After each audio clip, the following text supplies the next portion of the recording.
It's a move straight out of Donald Trump's negotiating playbook, the art of the deal. Never head into negotiations without some serious leverage. That's exactly what the president-elect appears to be doing, using the threat of tariffs as a tool of coercion to get Mexico, Canada, and China to the negotiating table. I think this is possibly a threat from Mr. Trump that he's using to try to elicit some concessions from these countries. Trump wants Mexico, Canada, and China to crack down on the flow of illicit drugs and migrants across U.S. borders. But experts warn the strategy could backfire, triggering a tariff war. Mexico says it would respond with retaliatory duties of its own. Chinese officials have hinted at the same, saying there are no winners in a tariff war.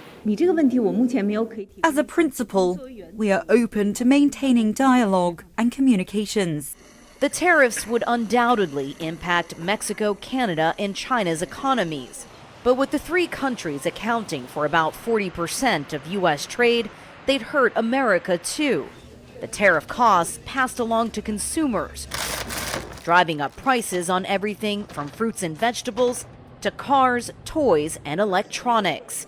Experts say it could cost Americans tens of billions of dollars a year, ultimately slowing consumption. It's going to cause huge problems. It could actually shut down a lot of industries in the United States.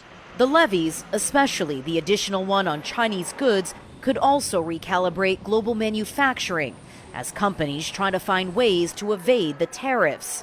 Some Chinese firms saying they're already looking to diversify away from the U.S. We can try to increase some exports to other countries, for example, the Middle East, Africa, South America, and Russia, and also Southeast Asian countries.